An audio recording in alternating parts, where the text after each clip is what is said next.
ಸಂಸದ ಡಿಕೆ ಸುರೇಶ್ ವಿರುದ್ಧ ಇದೀಗ ಕುಕ್ಕರ್ ಹಂಚಿಕೆ ಆರೋಪವನ್ನ ಬಿಜೆಪಿ ಮಾಡ್ತಾ ಇದೆ. ಇದನ್ನ ಚುನಾವಣಾ ಆಯೋಗದ ಗಮನಕ್ಕೂ ಕೂಡ ತಂದದ್ದು ಕ್ರಮ ತೆಗೆದುಕೊಳ್ಳಬೇಕು ಅಂತ ಉದ್ದೇಶಿಸಿದೆ.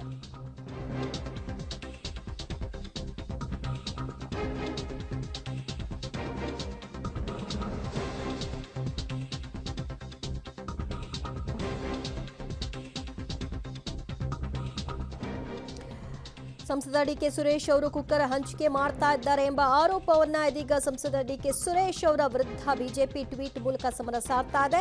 ಚುನಾವಣೆ ಘೋಷಣೆಗೂ ಮುನ್ನವೇ ಸೋಲಿನ ಭೀತಿಯಿಂದ ಕುಕ್ಕರ್ ಹಂಚಿಕೆಯನ್ನ ಮಾಡ್ತಾ ಇದ್ದಾರೆ. ಗೂಂಡಾಗಿರಿ ಮಾಡುವ ಬದಲಾಗಿ ಅಭಿವೃದ್ಧಿ ಕೆಲಸಗಳನ್ನ ಮಾಡಿದಿದ್ರೆ ಬಹುಶಃ ಕುಕ್ಕರ್ ಹಂಚುವಂತಹ ಪ್ರಮೇಯ ಬರ್ತಿರಲಿಲ್ಲ. ಹೀಗಂತ ಕುಟುಕೋ ಮೂಲಕ ಡಿಕೆ ಸುರೇಶ್ ವಿರುದ್ಧ ಸೂಕ್ತ ಕ್ರಮವನ್ನ ಜರುಗಿಸಿ ಅಂತ ಚುನಾವಣಾ ಆಯೋಗದ ಟ್ವಿಟರ್ ಅಕೌಂಟ್ ಅನ್ನು ಕೂಡ ಟ್ಯಾಗ್ ಮಾಡೋ ಮೂಲಕವಾಗಿ ಅಲ್ಲಿ ಕೋರಲಾಗಿದೆ.